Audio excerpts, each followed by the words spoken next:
इतना जमीन बिक गया नोटों के सामने, लोगों ने बहने पेश की लोगों के सामने।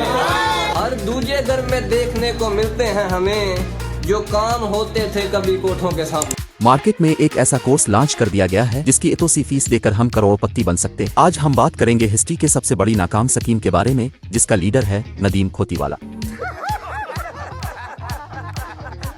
ये बंदा आईफोन के खाली डब्बे दिखा दिखाकर आवाम को बेवकूफ बनाता रहा। जब इसके धंधे को एल लगे तो इस मम्मी डैडी चीज से बच्चे ने सोचा क्यों ना दो हरामखोर बीवी बेचने वालों का साथ दिया जाए। पाकिस्तानी आवाम तो बेवकूफ है, आराम से लूट लेंगे। पाकिस्तानी आवाम कौन सा लौटने पे बोलती है। हुक्मरानों ने भी तो उन्हें थोप के रखा हुआ है। नदीम खोतीवाले ने कोर्स बनाया और दो बीवी बेचने वालों ने इसकी मदद की। पहला इमिजॉन्टिफ जंगल का गैंडा जो अपनी बीवी की अदाएं दिखा दिखाकर आवाम को सर्दियों में भी पसीना निकालने पर मजबूर करता रहता है।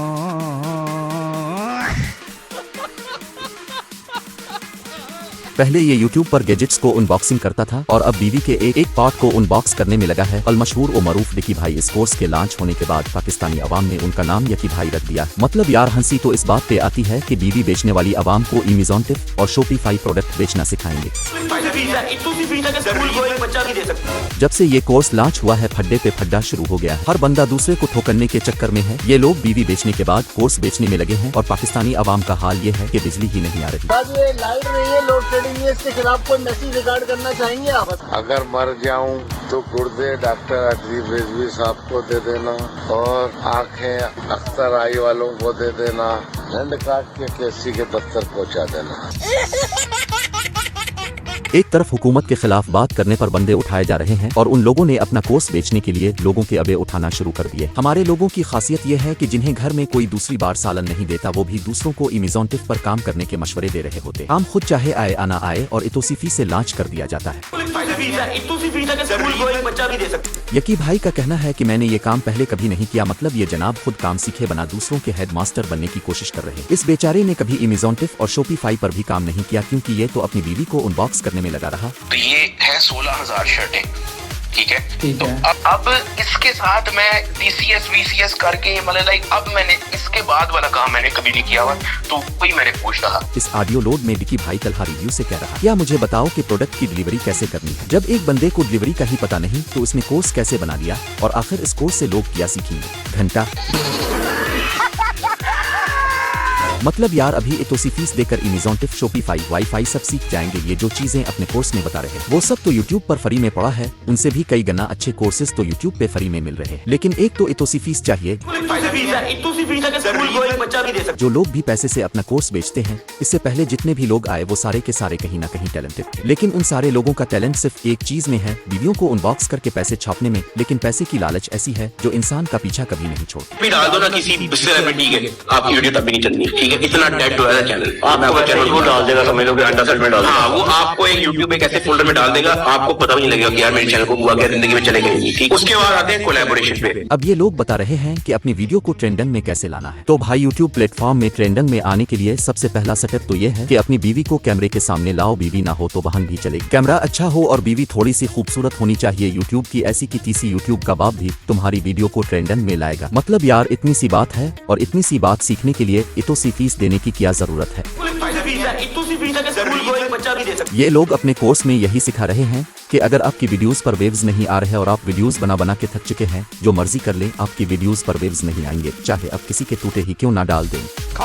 अगर आप लोगों ने YouTube सीखना है तो जाके जल्दी से विकी की बीवी को देखें। वहाँ पर अगर आपको समझ ना आए तो रजब भट्ट की बीवी और वाहन दोनों को देख लो।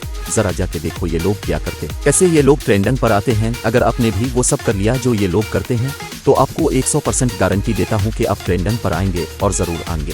ये है कि आपका चैनल YouTube रिकमेंडेशन में नहीं डालेगा, फॉर यू फीड के ऊपर आपका चैनल नहीं आएगा। हाँ, फिर आपका चैनल डेड है। फिर आपने कहा यार व्यू क्यों नहीं आ रहे, लाइक क्यों नहीं आ रहे, वो आपके चैनल आपका चैनल पूरी तरह डेड है। पूरी तरह आपका चैनल ऐसा डेड हो जाएगा कि इसकी आत्मा वापस कभी नहीं आएगी। सारी जिंदगी आपके चैनल की आत्मा भटकती रहेगी। अब यार अगर आप दोनों इकट्ठे होकर बोल ही रहे हो तो जब भी बोल रहा हो तो दूसरे को चाहिए कि वो चुप रहिए, तो आपस में ऐसे लड़ रहे जैसे मखसूस जानवर हड्डी के लिए लड़ते हैं। ऐसा तब होता है जब अब बीवी दुखा दुखा के थक जाते हैं, सुबह बगैर मुंह धोए उठते हैं और लोगों के लिए कोर्स बनाना शुरू कर देते हैं। ये अपने कोर्स में जितने भी बेसिक चीजें बता रहे हैं उनसे कई गन्ना एडवांस चीजें तो पहले से यूट्यूबर टिकटॉक पे मौजूद हैं। लगता है उन्होंने किसी टैक्स चैनल वाले की वीडियोस देखकर जल्दी में अपना कोर्स बना लिया। ये है secrets to grow on YouTube. ये वो मेन वीडियो है जिसकी वजह से शायद आपने एक कोर्स बाय किया हो। जितने लोगों ने पहले से यूट्यूब चैनल बनाए हुए हैं और वो उसकी माँ बहनें कर चुके हैं, उस पे अरे वीडियो डाल के अपने फेक अकाउंट बना के सब्सक्राइब करके उस चैनल को डेड कर चुके हैं, वो अपना फॉलोअर पे चैनल डिलीट करें और नया चैनल बनाए और फ्रेश स्टार्ट लें। सबसे अब जो भी लोग अपने बचपन की गलतियों की वजह से अपने मखसूस चैनल का बेड़ा गर्क कर चुके, उन्हें चाहिए कि वो सिलजीत खाएं खामोश और बाजू वाली वीडियोस कम देखें, माइंड को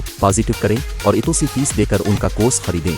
सिंगल मनी मेकिंग मेथड्स जो आप घर बैठ के सीख सकते हो। बहुत एक छोटी सी अमाउंट के अंदर आपकी उस छोटी सी अमाउंट से करोड़पति नहीं बन जाना, क्योंकि हम पहले मतलब यार पाकिस्तानियों के कितने बुरे दिन आ चुके हैं कि अब लोग बीवी बेचने वालों से सीखेंगे ये अपनी बीवी बहनों को कैसे इनबॉक्स करना है, ऐसे कंटेंट पर और ऐसे कंटेंट कटर्स पर जो अपनी अच्छी फीस के लिए आवाम को पागल बना रहे हैं।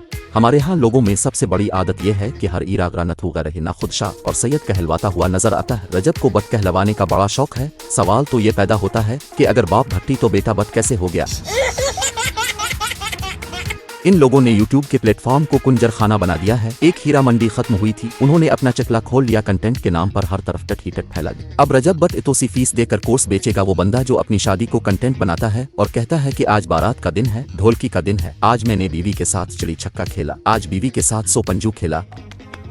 कि हम आपको सिखाएं कि आप अपने पैरों पे कैसे खड़े हो। अब ये लोग हर बंदे को अपने जैसे समझते हैं। ये लोग लोगों को बताते हैं कि YouTube पे कामयाब होना बहुत आसान है। अब हर कोई तो उन जैसा बेगैरत होने से रहा जो अपनी बीवी बहन को लोगों के सामने एक्सपोज करता रहे और हर दिन माँ बहन को कंटेंट के तौर पर लोगों के सामने पेश करे। के अंदर अमीर कैसे बना जाए, कोई बिजनेस आइडिया पाकिस्तान के अंदर करप्शन कर सकते हो, आप भीख मांग सकते हो रोडों पे, फेक स्कैम कंपनी खोल के लोगों को कहो कि इसमें इन्वेस्ट करें, लोगों का ट्रस्ट जीतो। अब इन लोगों से और क्या तवक्को की जा सकती है। फैमिली बेचने का धंधा तो बहुत से लोगों ने किया था, लेकिन रजब बट ने इस धंधे को आसमान की बुलंदियों पर पहुंचा दिया। पाकिस्तान में तो सबसे ज्यादा लोग पूरन देखते हैं। अब फिर रजब बट डिकी भाई की बीवियों को मसले के लिहाज से ये बंदा शिया है और अपने बलाग्स में इस्लामी टच देकर अवाम को अलिफामोशनल टच देकर के ये बंदा पैसे कमाता है और साथ ही शिया मसलक को भी बदनाम करता है। मुहर्रम के दिनों में लोग अपने सोग में डूबे होते हैं और ये बंदा वहाँ पर भी अपनी एक्टिंग से बाज नहीं आता। शिया मसलक हो या कोई और मसलक, हमें सबका एहतराम करना चाहिए, लेकिन जो ड्रामाबाजी इस बंदे ने शुरू की है इसको अब पाकिस्तान से खत्म होना चाहिए। मतलब यार आशूर के दिनों में तो बंदे को शर्म आनी चाहिए, मुहर्रम हो या रमजान उन लोगों को कोई फर्क नहीं पड़ता, बस डॉलर आने का सिलसिला जारी रहना चाहिए। सवाल तो ये है कि जब बंदा गम में हो, फूट फूट कर रो रहा हो, अहल बैत के गम में निढाल हो, तो क्या वो कैमरा उठाकर अपनी रिकॉर्डिंग कर सकता है? तो उसका साफ जवाब है बिल्कुल नहीं। ये गम के आंसू नहीं होते बल्कि लोगों को बेवकूफ बनाने के आंसू होते हैं, डॉलर आने की खुशी के आंसू होते हैं। मजे की बात यह है कि मुहर्रम के दिनों में ये बंदा रोता है, सिर्फ रोता नहीं बल्कि लोगों को रोते हुए दिखाता है और मुहर्रम खत्म होने के बाद इसमें जोनी सन्स की रू आ जाती है और फिर उनकी सारी फैमिली नाचती हुई नजर आती है।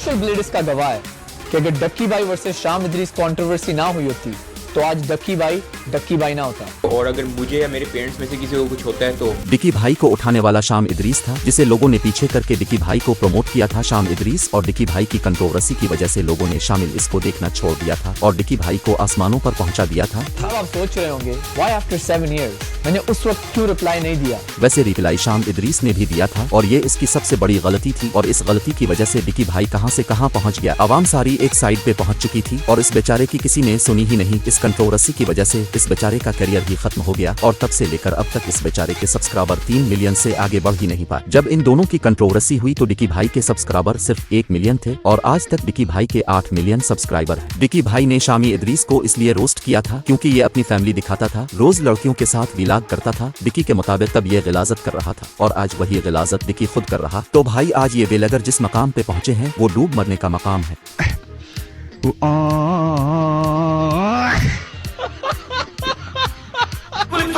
इतनी सी फीस है कि स्कूल को एक बच्चा भी दे सकता है।